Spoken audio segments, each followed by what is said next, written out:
Saya mau membahas kenapa aku gak diperbolehkan untuk ngomong bahasa Indonesia di channel saya. Kan namanya juga channel saya, channel Ivy Pan. Itu I nak cakap bahasa Indonesia itu kan suka hati I.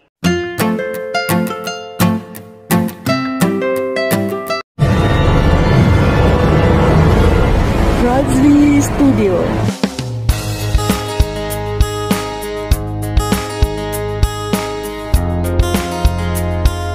Assalamualaikum warahmatullahi wabarakatuh. Kembali lagi bersama Razli Studio. Bagi Anda yang berhadir, terima kasih. Salam persahabatan, salam perdamaian, salam santara kepada Anda yang hadir di channel ini. Pada hari ini saya akan membuat satu video reaction yang berjudul Apakah dosanya ngomong bahasa Indonesia? Warning curhat. Dan sebelum itu, video ini saya dapat daripada channel Ivy Pan. Seperti biasa, jangan lupa berikan sokongan dan dukungan kepada channel Ivy Pan dengan memberikan subscribe, like, share, dan juga komen-komen yang membenah. Tanpa basa-basi, ayo kita simak video ini. Assalamualaikum warahmatullahi wabarakatuh.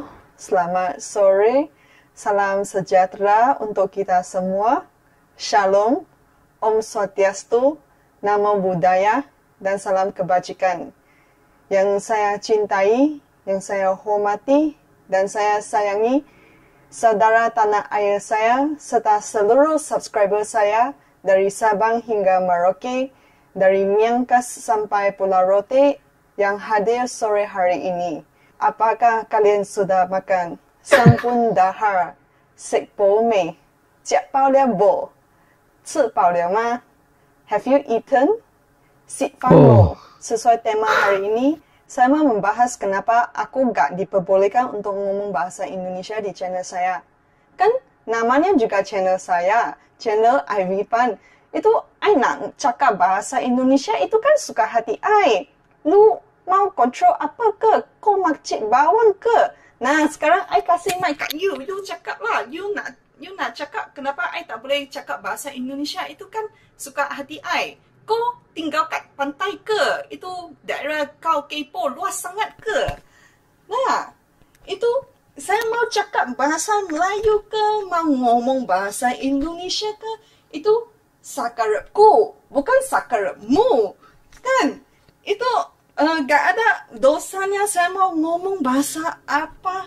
Itu kan terserah saya. Iya, itu saya betul. pikiran apa, saya mau ngomong apa. Saya itu tujuannya untuk sharing. Itu YouTube saya sebenarnya bukan orang Malaysia medok Indonesia sih, lebih ke orang Malaysia sharing tentang Indonesia gitu.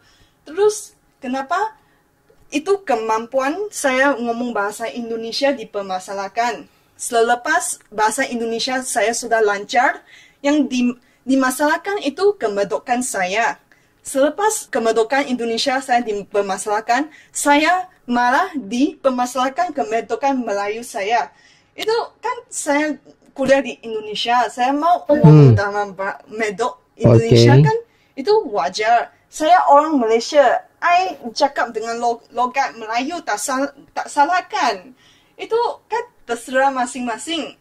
Jadi saya nggak tahu kenapa itu malah diperbesarkan, dipermasalahkan. Kan sekarang kan ada orang seperti saya, orang Malaysia Cino yang kuliah di Indonesia, seharusnya dipermanfaatkan di komentarnya yang konstruktif gitu loh. Cino ke Cindo. Mempermasalahkan. Saya merasa haters itu mempermasalahkan semua. Selepas bahasa Indonesia saya lancar, dipermasalahkan itu kemedokan saya dipermasalahkan, nanti bahasa Inggrisnya dipermasalahkan, nanti logatnya saya dalam bahasa Inggris dipermasalahkan. Ya ampun, ini gak selesai-selesai. Nah, gini, itu kalau bisa ngomong banyak bahasa, itu sesuatu kurnia dari Tuhan loh, karena bukan semua orang di dunia ini dapat belajar dua bahasa. Kan Indonesia ada 78% orang itu belajar bahasa Indonesia sebagai bahasa kedua. Iya, kebanyakan kalian itu bahasa Indonesia bukan bahasa ibunda kalian. Mungkin bahasa daerah kalian, bahkan ada mungkin bahasa Inggris, bahasa Belanda atau yang lain-lain. Nah, kan itu sesuatu yang harus di-celebrate gitu, bukan dipijak-pijak gitu kan.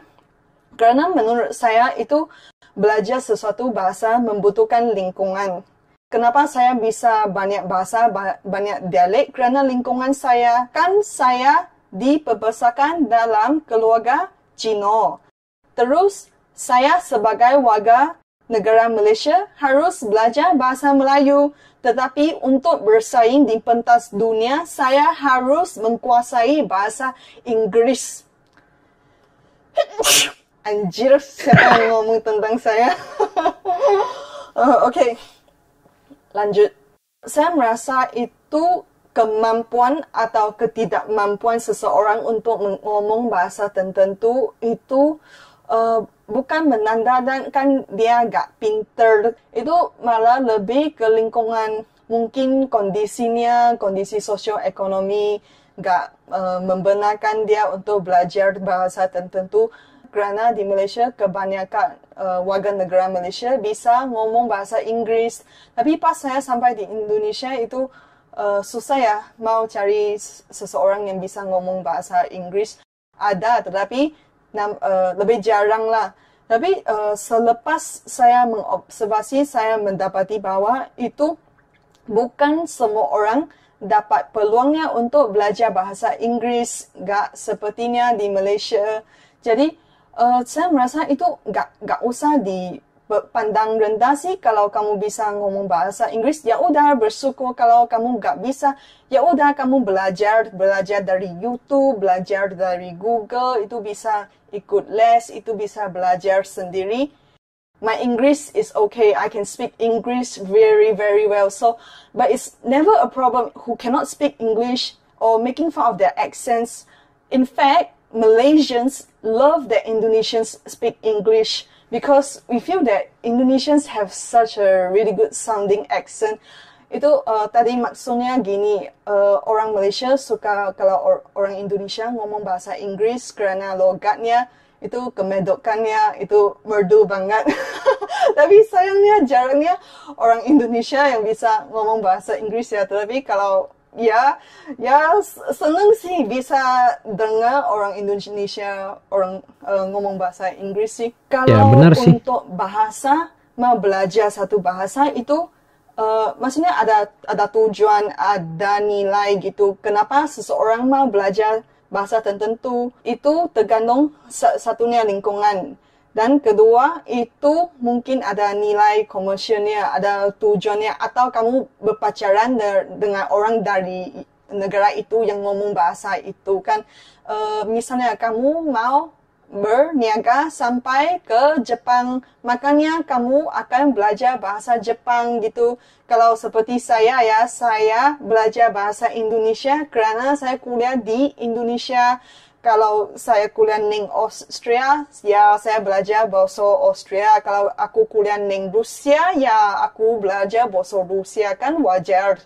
Tapi kenapa saya nggak belajar bahasa Espanyol ya kan? Udah enak, bisa bahasa Tionghoa, Inggris, Indonesia, bahasa Malaysia, ya enak belajar bahasa Spanyol. Sepertinya seluruh dunia udah bisa dijelajahkan. Tapi gini, bahasa Espanyol saya pada saat ini tidak sepenting bahasa Jawa untuk saya. Kerana bahasa Jawa itu saya pakai di seharian-harian di Jogja. Tapi saya belum ketemu dengan orang Espanyol. Saya nggak butuhkan gitu loh. Atau ada segelintir orang mereka belajar bahasa tertentu Ya, betul. untuk mendapat ilmu pengetahuan dari bahasa itu. Biasanya ilmu pengetahuan sesuatu bangsa itu tersirat dalam pantun atau gimana, seperti ahli arkeologi, ahli linguistik. Mungkin mereka jadi ahli arkeologi di Egypt ya, jadi mereka mau belajar bahasa Egypt biar gampang untuk pekerjaan mereka. Tapi menurut saya itu cara paling gampang untuk belajar sesuatu bahasa itu emang lingkungannya. Makanya saya sampai Indonesia, bahasa Indonesia saya cepat lancar. Kalau saya bisa ngomong dialek-dialek ya gini kerana lingkungan saya. Kan dulu di video sebelumnya saya bikin video di rumahnya teman saya di Sabah. Nah gini, dia orang Kek. Terus dia besar di Penang yang bahasa daerahnya Hokkien. Tapi pas sampai di rumahnya, mereka nonton sinetronnya Hong Kong yang ngomong bahasa Canton.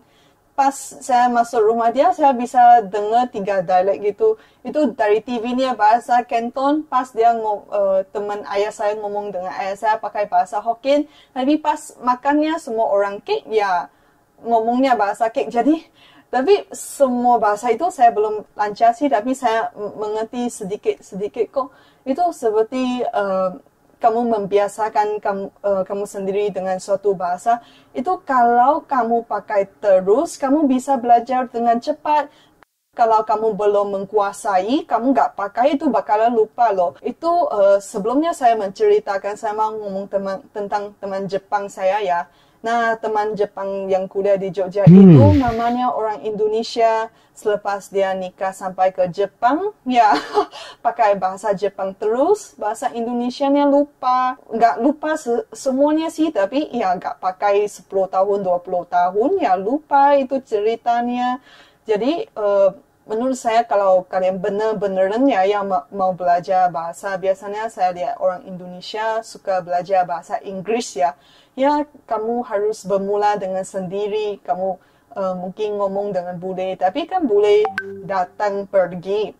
Jadi, menurut saya kalau sama sih cara saya belajar bahasa baru, saya belajar dari 1 sampai 10, selepas 1 sampai 10, saya belajar sampai 100, selepas itu saya belajar day of the week, hari Minggu gitu. Terus belajar yang gampang-gampang hewan, dan belajar itu bahasa gaul seperti I love you, apa-apa, tresno kulo sembahyang, yang kalian suka pakai gitulah bahasa kau. Selepas sampai tingkat kelancaran tertentu, baru diajakin ngomong. Nah, dari sana kamu lebih cepat pick up gitu, lebih cepat dapat. Nah, sampai sini saya berharap video ini dapat menginspirasi kalian untuk belajar bahasa baru, untuk menambah ilmu, untuk menambah kelancaran, mendapat banyak teman, dapat banyak kawan. Nah, saya mau mengakhiri video ini dengan 我爱你，我中意你，我suka lu, kulo tresno sembahyang, saya cinta padamu, I love you. Harap baca saya jangan iri hati. Demikianlah video daripada channel Ivy Pan. Persoalan yang sangat menarik. Apa dosanya ngomong bahasa Indonesia? Sebenarnya, seseorang perlu belajar bahasa kedua sekiranya dia berada di tempat yang berbeda dengan tempat asalnya, bagi memudahkan dia berbicara dengan orang di sekitarnya. Sebagai contoh, sekiranya kita berada di Indonesia, maka di situ mayoritasnya adalah orang Indonesia. Jadi untuk memudahkan kita berbicara langsung dengan warga yang ada, kita perlu belajar dan menguasai bahasa berkenaan. Kalau kita berada di kelompoknya ramainya orang Korea, maka kita perlu belajar seperti mana orang Korea ngomong, supaya kita boleh berbicara langsung dengan mereka, dan mereka memahami, dan kita memahami. Itu konsepnya. Mereka paham dan kita paham. Kalau kita tidak paham, mereka tidak paham, ibaratnya seperti ayam berjumpa dengan itik, berbicara tapi tidak ada satu perkataan pun yang mereka paham memahami. Ibaratnya anjing menyalak bukit, tapi bukit tidak memberi respon kepada anjing berkenaan. Dan sekiranya kita berada di dalam suatu tempat, kita belajar bahasa yang berkaitan dengan tempat yang kita ada pada ketika itu. Seperti mana yang dikatakan oleh Ivy Pan, dia mengatakan bahwa dia berada di Indonesia dan dia tidak akan belajar bahasa Spanyol. Kalau dia belajar bahasa Spanyol, maka tidak ada kaitan dengan bahasa Indonesia. Jadi itu menjadi satu masalah kepada Ivy Pan. Jadi dia mesti belajar mengikut apa yang dia sedang lalui pada ketika itu. Menurut Anda, apakah perlu belajar bahasa lain selain daripada bahasa yang lokal gunakan pada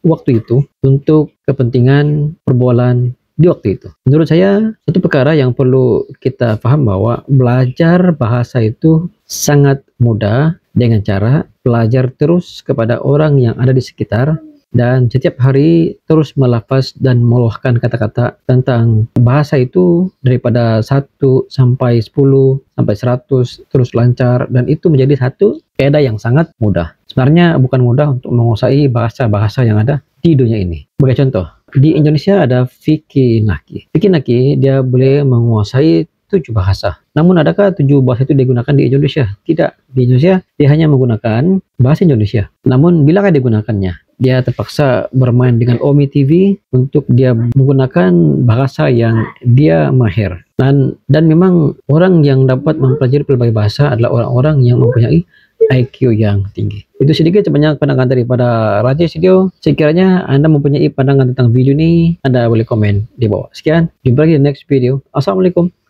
Bye-bye.